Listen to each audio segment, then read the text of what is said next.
Si j'ai cru pendant plus de 20 ans que je pourrais m'en sortir en dissimulant au monde toute ma différence, mon grand secret, c'est parce que j'étais persuadé d'être le seul à ne pas vouloir plonger la tête dans cette eau qui m'apparaissait trouble.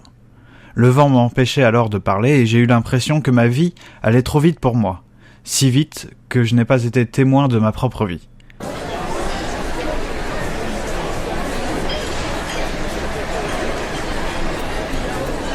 À boire pour le capitaine décapité.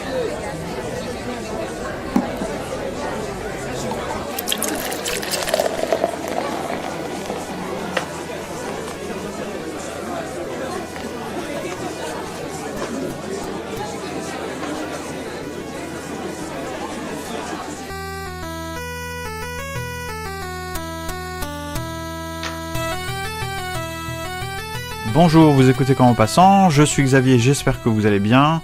Dans ce 24e épisode, nous sommes approximativement le 12 novembre 2016, nous allons, petite originalité, vous parler d'un roman que j'ai écrit il y a fort longtemps, il y a plus de 10 ans, et qui a été édité aux éditions du Retour, donc en octobre 2006.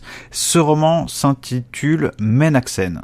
La lumière avait lentement repoussé l'obscurité dans les recoins de la chambre, de la ville et de la pensée. L'ombre, l'impénétrable noirceur qui avait caché le monde et l'avait progressivement dévoilé, s'était recroquevillée dans ses derniers abris. Figée, elle prenait des postures nerveuses et rondes. L'ombre avait été tout, mais à présent elle n'était plus rien que des poches, des trous et des lignes à demi effacées. Il venait de laisser la lourde porte vitrée, ferrée et noire, se refermer bruyamment.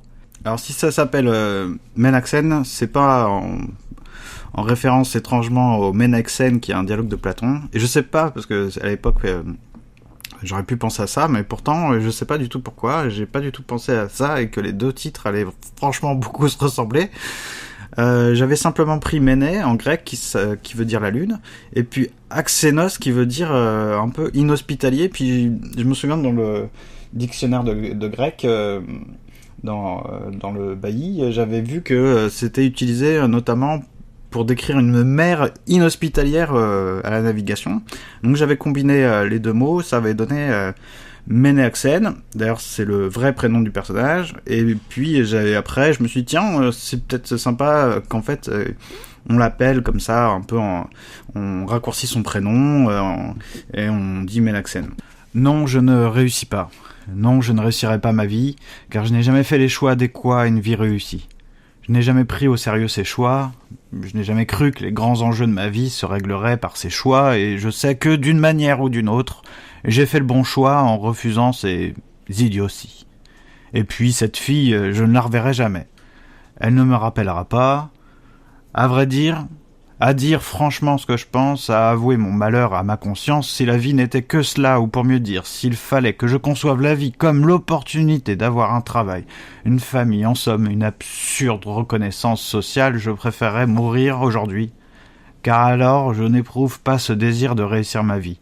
Je refuse qu'il y ait une image de moi ou mon nom quelque part. Mais alors pourquoi rester ? Est-ce parce que, malgré tout, je suis attaché à la vie ? Attaché à ma perte ? Non, je vous en prie, je suis capable de penser plus en profondeur et je suis surtout capable de prendre un vrai risque, d'agir pour autre chose. Alors, pourquoi parler de Menaxen ? D'abord, peut-être parce que quand on n'a rien à dire, on parle de soi, des choses qu'on a fait. Et puis ensuite, c'est valable aussi pour la littérature, ça, pour l'écriture, c'est-à-dire que peut-être que quand on n'a rien à écrire, on écrit sur soi finalement, et qu'on a la prétention que ce qu'on écrit sur soi, sa propre vie, est une grande leçon pour l'humanité, et on universalise, on généralise quelque chose qu'on a fait, qui n'est qu'une singularité, qui souvent, malheureusement, ressemble à beaucoup d'autres singularités. Tout le monde n'a pas son propre monde. Alors bon, je sais pas quelle prétention, quelle arrogance je peux avoir vis-à-vis de ce que j'ai écrit, que ce soit Menaxen ou d'autres textes plus tard, même si visiblement aucun d'autre n'a été publiable à la hauteur d'une publication. Mais en tout cas, je ne viendrai pas à l'esprit de raconter ma vie, même si on peut utiliser le jeu. Parce que me suis dit ça il y a longtemps. Bon, après, je vous invite à regarder l'abécédaire. Je pourrais pas vous mettre l'extrait parce que c'est peut-être pas très légal. L'abécédaire de Gilles Deleuze, où il parle de la littérature et de la littérature comprise, c'est-à-dire mal comprise, comme une petite affaire privée. Mais je me suis dit ça il y a longtemps, c'était que le jeu, la première personne, singulier, était la première forme de narration, d'écriture, parce que c'était la moins littéraire finalement. Qu'est-ce que j'entends par là? C'est-à-dire que vous demandez à quelqu'un veut écrire, qu'est-ce qu'il fait? Il prend son quelqu'un veut écrire, pas forcément un roman, hein, mais on prend le stylo, on prend un cahier, peut-être que ça arrive encore à des jeunes gens aujourd'hui, et puis qu'est-ce qu'on fait? Finalement, on écrit son journal intime. J'ai fait ceci, j'ai fait cela, et alors, je me souviens de mon prof de français en seconde qui nous disait que tout texte était littéraire. Et moi, je pense pas, en fait, que tout texte soit littéraire. Non pas que ça soit une grande théorie, comme s'il y avait un débat à avoir, mais parce que les grands romans qui peuvent s'écrire avec un jeu, je pense qu'il faut réussir à se représenter ça, que ce jeu devient comme un jeu à la troisième personne. Il demeura dans cet état, dans ce vide, pendant quelques minutes, ne parvenait pas même à se rappeler les aboiements tels qu'ils étaient, ni ce chat qui lui avait indiqué une sortie. On ne pouvait pas dire que la sensation ou la sensibilité lui revenait, mais pourtant il revenait bien à quelque chose, à une action, à une présence, à la vue de quelque chose. La lumière restaurait péniblement l'espace dans un coin qui était pourtant encore sombre tout à l'heure. Une tache jaune s'agrandissait, par saccades, si bien que Ménaxène se dit qu'il était certainement en train de ramper, dans un conduit, une sorte de galerie, au bord lisse. L'air parvenait également jusqu'à lui. On n'aurait pas su dire si c'était le même qu'en surface. La tache jaune, à force de s'agrandir, disparut en un éblouissement. À la place, une pièce aux murs gris, délabrés, auxquels étaient adossées des étagères d'objets indescriptibles, inconnus, couverts de rouille et de poussière. On sortait de la pièce par une sorte de brèche, plutôt qu'une porte, qui donnait sur une longue passerelle suspendue par de lourdes chaînes. Il était impossible de voir ce qu'il y avait en dessous et on devinait aucune profondeur. Le plancher se balançait d'un mouvement lourd et donnait l'impression d'être solide. Cette solidité et la disposition elle-même de ce couloir particulier était inquiétante, et on imaginait quelque danger terrible, une menace qu'il ne fallait pas même voir, se tenant tout juste sous le plancher, écrasé, maintenu. Ménaxène traversa, ses pieds faisaient grincer les lattes. Un gémissement aigu, presque un cri, s'échappait des chaînes, des vis et des autres parties métalliques du pont. À l'autre bout, Ménaxène eut envie de faire demi-tour afin de mieux inspecter la première pièce et ses curieux objets. Mais sur sa droite se dandinait le chat. Celui-ci passa par un trou de souris, disparaissant ainsi dans une obscurité. Ménaxène ne pouvait pas l'y suivre, mais n'en eut pas la nécessité puisqu'il aperçut une porte, une véritable porte qui ressemblait à une vieille porte en chêne. Celle-ci était entr'ouverte et Ménaxène n'eut qu'à la pousser pour découvrir une nouvelle pièce, une sorte d'atelier dont le sol était recouvert de paille. Il y avait d'imposants établis, ancrés à la pierre, sur lesquels vieillissaient toutes sortes de pointes, de lances, d'épaisses tiges de fer, des anneaux. Certains morceaux de métal étaient torsadés ou partiellement arrachés, comme s'ils avaient été déchiquetés par une machine, ou une mâchoire monstrueuse. Au fond à droite, un petit escalier sombre, en colimaçon, conduisait à une autre strate de ce monde souterrain. Le chat faisait ses griffes sur une petite table en bois accolée au mur, sur laquelle on devinait des pages jaunies et indéchiffrables. Il ne prêtait pas attention à la présence inédite d'un homme ou d'un être semblable à un homme devant rompre sa solitude habituelle. Bien que cet endroit, son existence, aurait dû sembler irréel, Ménaxène s'y sentait bien.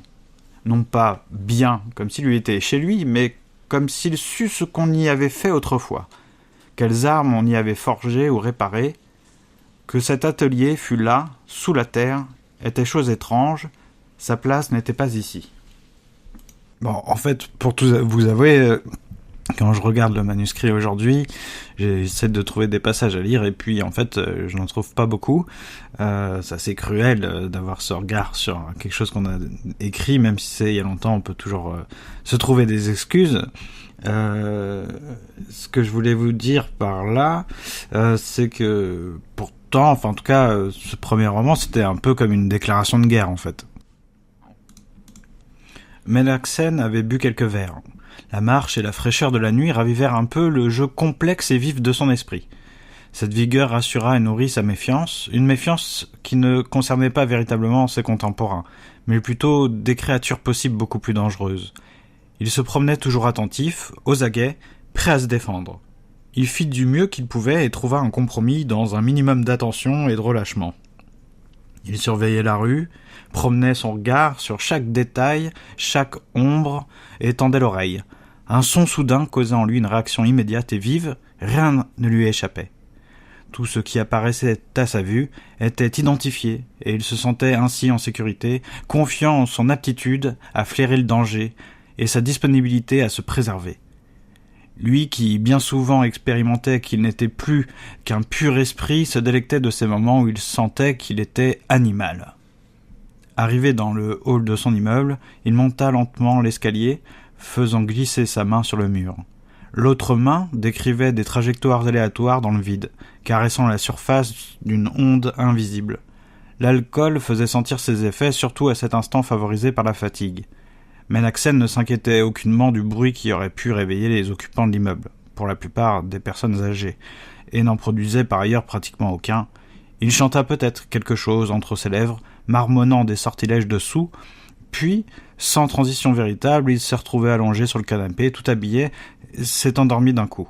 Bon, sachez simplement que Melaxen, ça raconte l'histoire d'un petit bonhomme, d'un jeune homme qui vit tout seul dans une ville qui a des points communs avec Paris et qui est un insatisfait, qui ne veut pas réussir sa vie comme on l'entend et qui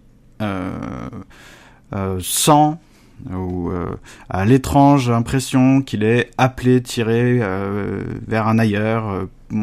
Il est appelé à partir par on va dire des étranges apparitions. Voilà, il y a un petit côté surréaliste comme ça, et qu'il va enquêter sur cette impression. Finalement, il va se passer des choses aussi étranges autour de lui. Il va enquêter, du coup, il va rencontrer des gens un peu bizarres, faire des rencontres, voilà, et puis tomber dans des situations aussi un peu bizarres. Bon, voilà, c'est pas un thriller, c'est pas un roman non plus, c'est pas de la science-fiction, c'est un petit truc. Voilà, c'était mon premier texte.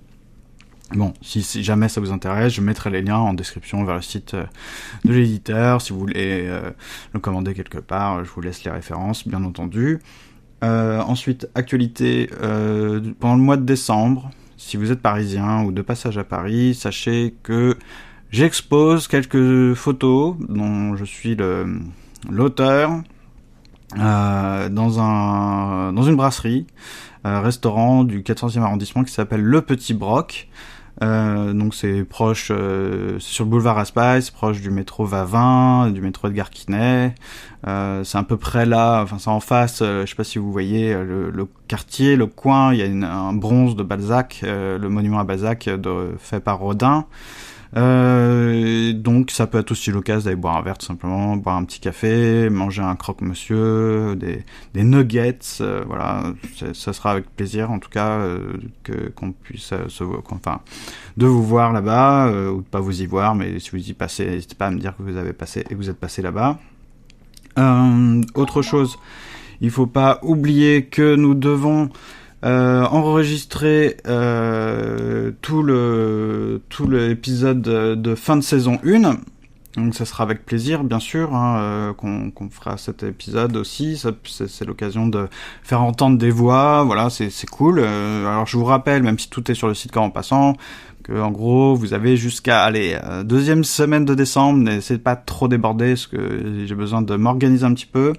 Vous lisez un poème dont vous êtes l'auteur, ou d'un autre poète, je sais pas, moi si vous lisez un poème de Baudelaire ça va, ou d'un autre auteur que je connais absolument pas, c'est pas très, voilà, peu importe, ou alors un petit passage, mais petit, puis je sais pas, un truc dans l'esprit, un truc qui vous intéresse vraiment, qui vous a passionné. Ça peut être une chanson aussi, si vous voulez chanter un poème, en fait si vous voulez faire votre petite minute, ça peut durer 5 minutes, 10 minutes, enfin c'est comme vous voulez.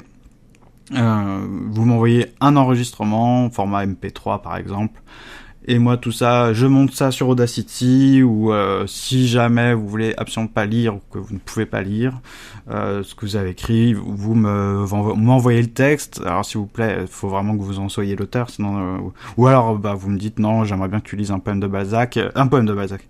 Il en a peut-être écrit, d'ailleurs, je sais pas, je dis ça, je me moque, mais c'est possible. Un poème de Baudelaire, pourquoi encore Baudelaire, bon. Mais vous me dites, vous ajoutez pourquoi, sinon je le lis pas juste parce que c'est un poème que vous aimez, il faut un peu de matière, un peu de vous, quoi, là-dedans.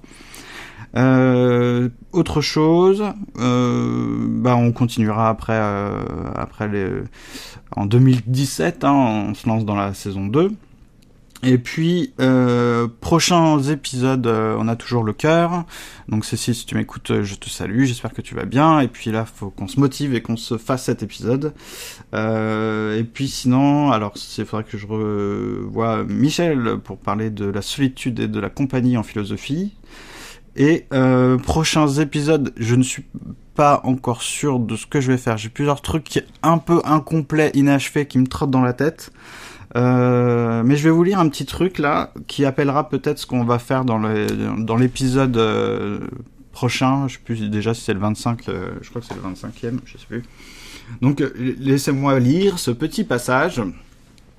C'est un truc que j'ai écrit il y a très longtemps, et ça sera pas sans rapport avec la fuite. On va reparler forcément de la fuite après tout, hein. Je vous avais dit qu'il faudrait raccrocher les wagons à un moment. Alors, voici le petit texte. Dans les temps modernes de Chaplin, Charlot se retrouve en prison. Sa misère à l'extérieur est telle qu'il préfère être arrêté, même injustement, pour bénéficier du luxe que constitue la prison comparée à la rue. Charlot est dans le réfectoire avec les autres détenus de la prison. La salle est surveillée par des gardes. Le voisin de table de Charlot a de la cocaïne sur lui, et des agents de police le recherchent au sein même de la prison. Il se débarrasse de la drogue en la versant dans le verre de son voisin, Charlot, qui naturellement la boit sans se douter de l'étonnant cocktail que son voisin lui a concocté. Les détenus sont rappelés à leur cellule. Les policiers arrivent et fouillent le prisonnier qu'ils suspectaient de posséder de la drogue. Les poches du prisonnier sont vides. La drogue n'y est plus. Elle est, à présent, dans l'estomac de Charlot. Les prisonniers se lèvent tous ensemble en rang et quittent le réfectoire. Charlot, sous les effets de la cocaïne, ne suit pas ses camarades, si bien que on l'enferme en fait, on referme les portes des cellules en l'ayant laissé dehors. Charlot est libre. Il s'est évadé malgré lui. Non, il revient. Il fuit la rue, la liberté, en fait, et non, il fuit la misère et la précarité plutôt que l'enfermement. Alors qu'il revient, des prisonniers tentent de s'échapper et mettent à mal des gardiens. Charlot les empêche de s'enfuir et prête main forte aux gardiens.